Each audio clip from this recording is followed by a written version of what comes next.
Segunda parte.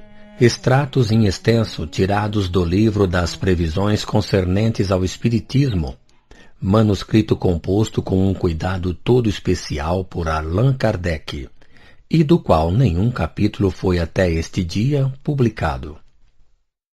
Minha primeira iniciação no Espiritismo. Foi em 1854 que ouvi falar pela primeira vez das mesas girantes. Um dia encontrei o Sr. Fortier, o magnetizador, que conhecia há muito tempo. Ele me disse: "Sabeis a singular propriedade que se acaba de descobrir no magnetismo? Parece que não são somente os indivíduos que se magnetizam, mas as mesas que se fazem girar e caminhar à vontade." "É muito singular, com efeito", respondi. "Mas a rigor isso não me parece radicalmente impossível. O fluido magnético, que é uma espécie de eletricidade, pode muito bem agir sobre os corpos inertes e fazê-los mover. Os relatos que os jornais publicaram de experiências feitas em Nantes e Marsella e em algumas outras cidades não podiam deixar dúvidas sobre a realidade do fenômeno. Algum tempo depois revi o Sr. Fortier e ele me disse: "Eis que é muito mais extraordinário. Não só se faz a mesa girar magnetizando-a, mas a faz falar." Interrogada, ela responde: "Isto", repliquei, "é uma outra questão. Crerei nisso quando ouvir, e quando se me tiver provado que uma mesa tem um cérebro para pensar, nervos para sentir e que possa se tornar sonâmbula. Até lá, permite-me nisso não ser senão uma história de fazer dormir." Este raciocínio era lógico. Eu concebia a possibilidade do movimento por uma força mecânica, mas, ignorando a causa e a lei do fenômeno, parecia-me absurdo atribuir inteligência a uma coisa puramente material. Estava na posição dos incrédulos de nossos dias, que negam porque não veem senão um fato do qual não se dão conta. Há 50 anos, se tivesse dito, pura e simplesmente, a alguém que se podia transmitir um despacho a 500 léguas e receber-lhe a resposta em 1 hora, se vos riria na cara, não teriam faltado excelentes razões científicas para provar que a coisa era materialmente impossível. Hoje, quando a lei da eletricidade é conhecida, isto não espanta ninguém, mesmo os camponeses. Ocorre o mesmo com todos os fenômenos espíritas. Para quem não conhece as leis que o regem, parecem sobrenaturais, maravilhosos e, por consequência, impossíveis e ridículos. Uma vez conhecida a lei, o maravilhoso desaparece. A coisa nada mais tem que repugne à razão, porque se lhe compreende a possibilidade. Disso estava, pois, no período de um fato inexplicado, em aparência contrário às leis da natureza e que a minha razão repelia. Ainda nada tinha visto, nem nada observado. As experiências feitas na presença de pessoas honradas e dignas de fé me confirmaram na possibilidade do efeito puramente material, mas a ideia de uma mesa falante não entrava ainda no meu cérebro. No ano seguinte, era no começo de 1855, encontrei o Sr. Carlotti, um amigo de 25 anos, que me entreteve com esses fenômenos durante quase 1 hora, com um entusiasmo que punha em todas as ideias novas. O Sr. Carlotti era corso, de uma natureza ardente e enérgica. Sempre estimara nele as qualidades que distinguem uma grande e bela alma, mas desconfiava de sua exaltação. Foi primeiro que me falou da intervenção dos espíritos e me contou tantas coisas surpreendentes que, longe de me convencer, aumentou as minhas dúvidas. "Sereis um dia dos nossos", disse-me. "Não digo não", respondi-lhe. "Veremos isso mais tarde." Algum tempo depois, pelo mês de maio de 1855, me encontrei na casa da sonâmbula, senhorita Roger, com o Sr. Fortier, seu magnetizador. Encontrei o Sr. Patier e a Sra. de Planymaison, que me falaram desses fenômenos no mesmo sentido do Sr. Carlotti, mas num outro tom. O Sr. Patier era um funcionário público de uma certa idade, homem muito instruído, de um caráter sério, frio e calmo. Sua linguagem firme, isenta de todo entusiasmo, fez sobre mim uma viva impressão, e quando me ofereceu para assistir às experiências que ocorriam na casa da senhora de Plane-Maison, Rua Grange Bateliere, número 18, aceitei prontamente. O encontro foi marcado para a terça-feira, mas às 8 horas da noite. Foi lá, pela primeira vez, que fui testemunha do fenômeno das mesas girantes, e isso em condições tais que não me era mais possível a dúvida. Vi também algumas tentativas muito imperfeitas de escrita medianímica sobre uma ardósia com a ajuda de uma cesta.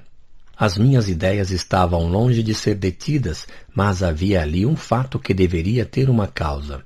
Entrevi sob essas futilidades aparentes e a espécie de jogo que se fazia desses fenômenos alguma coisa de séria, e como a revelação de uma nova lei que me prometia aprofundar.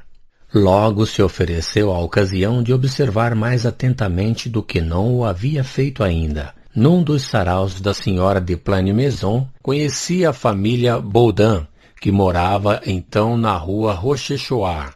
O Sr. Baudin ofereceu-me para assistir às sessões semanais que ocorriam em sua casa e para as quais fui, desde esse momento, muito assíduo. Essas reuniões eram bastante numerosas. Além dos habituais, ali se admitia sem dificuldade a quem pedisse.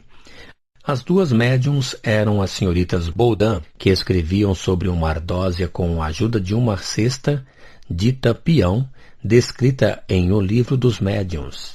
Esse modo, que exige o concurso de duas pessoas, excluía toda a possibilidade de participação das ideias do médium. Ali vi comunicações seguidas e respostas dadas às perguntas propostas, algumas vezes mesmo a perguntas mentais que acusavam, de maneira evidente, a intervenção de uma inteligência estranha. Os assuntos tratados eram geralmente frívolos. Ocupava-se ali, sobretudo, de todas as coisas ligadas à vida material, ao futuro, em uma palavra, a nada de verdadeiramente sério. A curiosidade e o divertimento eram os principais móveis dos assistentes. O espírito que se manifestava habitualmente tomava o nome de Zéfiro, nome perfeitamente em relação com o seu caráter e o da reunião. Todavia era muito bom e se declarara o protetor da família. Frequentemente, se ele tinha a palavra para rir, sabia também, em caso de necessidade, dar sábios conselhos e manejar, sendo o caso, o epigrama mordaz e espirituoso. Logo travamos conhecimento e ele me deu, constantemente, provas de uma grande simpatia. Não era um espírito muito avançado, mas, mais tarde, assistido pelos espíritos superiores, me ajudou nos meus primeiros trabalhos. Disse depois que deveria se reencarnar e dele não ouvi mais falar. Foi lá que fiz os meus primeiros estudos sérios em espiritismo, menos ainda pela revelação do que pela observação. Apliquei a essa nova ciência, como o fizera até então, o método da experimentação. Jamais ocasionei teorias preconcebidas. Observava atentamente, comparava, deduzia as consequências. Dos efeitos procurava remontar as causas, pela dedução e o encadeamento lógico dos fatos, não admitindo uma explicação como válida, senão quando podia resolver todas as dificuldades da questão. Foi assim que sempre procedi em meus trabalhos anteriores, desde a idade de 15 a 16 anos. Compreendi, desde logo, a seriedade da exploração que iria empreender. Entrevi nesses fenômenos a chave do problema, tão obscuro e tão controverso, do passado e do futuro da humanidade, a solução do que havia procurado em toda a minha vida. Era, em uma palavra, toda uma revelação nas ideias e nas crenças. Seria preciso, pois, agir com circunspecção, e não levianamente, ser positivo e não idealista, para não se deixar iludir.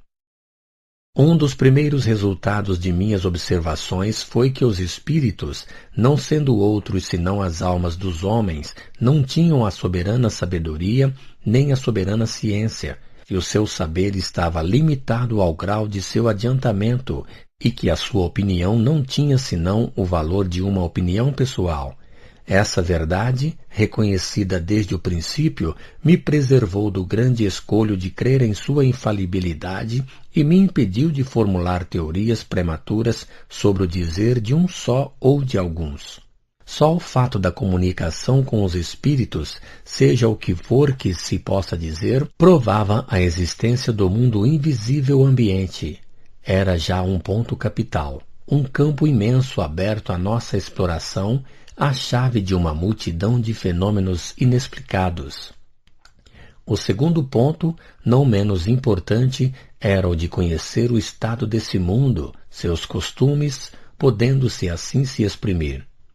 Vi logo que cada espírito, em razão de sua posição pessoal e de seus conhecimentos, dele me desvendava uma fase absolutamente como se chega a conhecer o estado de um país, interrogando os habitantes de todas as classes e de todas as condições, cada um podendo nos ensinar alguma coisa e nenhum, individualmente, não podendo nos ensinar tudo.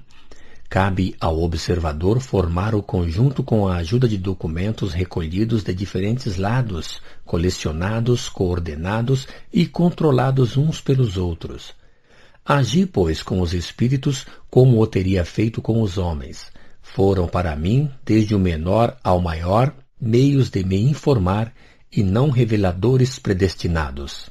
Tais foram as disposições com as quais empreendi e sempre persegui os meus estudos espíritas. Observar, comparar e julgar. Tal foi a regra constante que segui. Até as sessões da casa do Sr. Baudin não tivera nenhum objetivo determinado. Comecei ali a procurar resolver os problemas que me interessavam do ponto de vista da filosofia, da psicologia e da natureza do mundo invisível.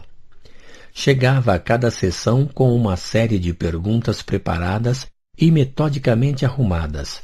Elas eram sempre respondidas com precisão, profundidade e de maneira lógica.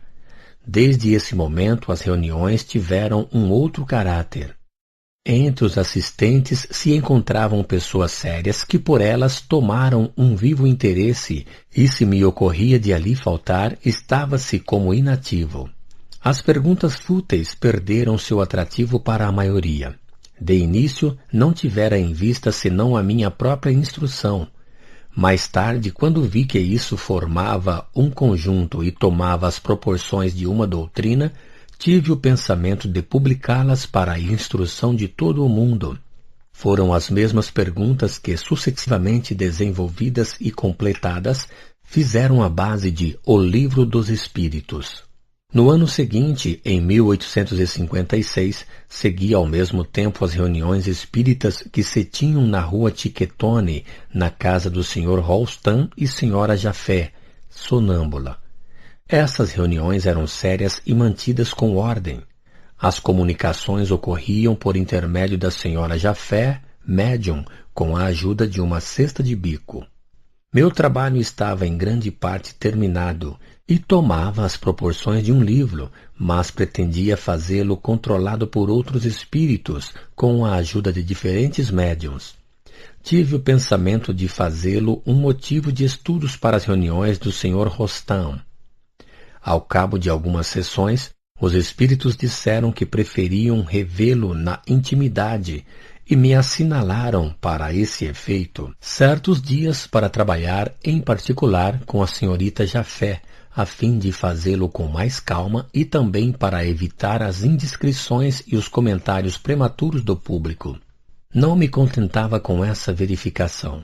Os espíritos dela me fizeram a recomendação. As circunstâncias, tendo-me colocado em relação com outros médiuns, cada vez que a ocasião se apresentava, disso aproveitava para propor algumas das questões que me pareciam as mais espinhosas. Foi assim que mais de 10 médiuns prestaram a sua assistência para esse trabalho.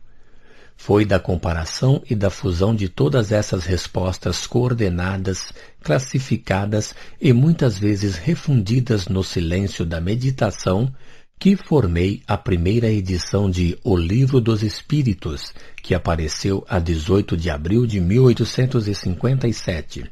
Até o fim desse mesmo ano, as duas senhoritas Baudin se casaram.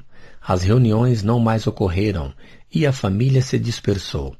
Mas então as minhas relações começaram a se estender e os espíritos multiplicaram para mim os meios de instrução para os meus trabalhos ulteriores.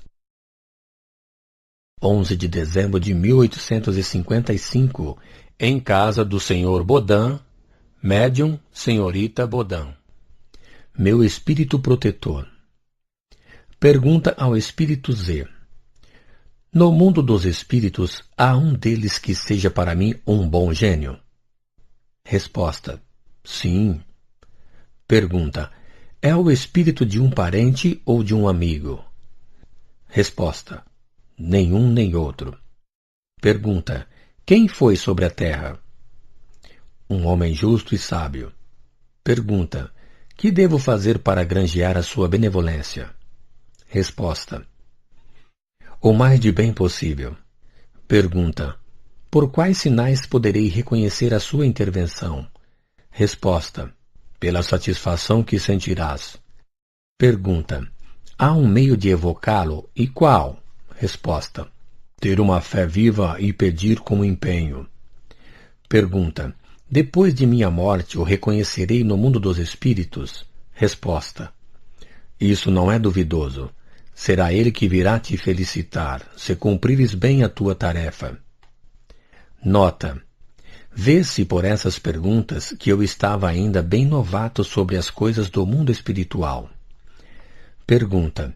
O espírito de minha mãe vem algumas vezes me visitar? Resposta. Sim, e ela te protege tanto quanto isso seja possível. Pergunta. Frequentemente eu a vejo em sonho. É isso uma lembrança e um efeito de minha imaginação? Resposta. Não. É bem ela que te aparece. Tu deves compreendê-lo pela emoção que sentes. Nota. Isto é perfeitamente exato. Quando minha mãe me aparecia em sonho, eu sentia uma emoção indescritível, o que o médium não poderia saber. Pergunta. Quando há algum tempo evocamos S e lhe perguntamos se poderia ser o gênio protetor de um de nós, ele respondeu, que um de vós se mostre digno e eu estarei com ele. Z vos dirá, crês-me capaz desse favor? Resposta, se tu o queres. Pergunta, que é preciso fazer para isso? Resposta, fazer todo o bem que encontrares por fazer e suportar as penas da vida com coragem. Pergunta. Estou apto pela natureza de minha inteligência para penetrar tanto quanto é permitido ao homem fazê-lo as grandes verdades de nossa destinação futura? Resposta. Sim, tens a aptidão necessária, mas o resultado dependerá da perseverança no trabalho. Pergunta. Posso concorrer para a propagação dessas verdades? Resposta. Sem dúvida. Pergunta. Por quais meios? Resposta. Sabê-lo-ás mais tarde. À espera. Trabalha. 25 de março de 1856. Em casa do Sr. Baudin, médium senhorita Baudin. Meu guia espiritual. Eu morava nessa época na Rua dos Mártires, número 8, no segundo andar, no fundo do corredor. Uma noite, estando em meu gabinete de trabalho, pequenos golpes reiterados se fizeram ouvir contra a divisória que me separava do quarto vizinho. De início, não lhe prestei nenhuma atenção, mas como esses golpes persistiam com mais força, mudando de lugar, fiz uma exploração minuciosa dos dois lados da divisória. Escutei se provinham de um outro andar e não descobri nada. O que havia de particular é que cada vez que eu fazia procuras, o ruído cessava e recomeçava logo que me repunha a trabalhar. Minha mulher entrou pelas 10 horas, veio em meu gabinete e, ouvindo esses golpes, me perguntou o que era isso. Deles nada sei, respondi. Faz 1 hora que isso dura. Procuramos juntos, sem mais sucesso, e o ruído continuou até a meia-noite, hora na qual ia me deitar. No dia seguinte, sendo um dia de sessão na casa do Sr. Odin, contei o fato e pedi a sua explicação. Pergunta. Sem dúvida, ouvistes o fato que acabo de citar. Poderíeis dizer-me a causa dessas pancadas que se fizeram ouvir com tanta persistência? Resposta. Era teu espírito familiar. Pergunta. Com que objetivo vinha bater assim?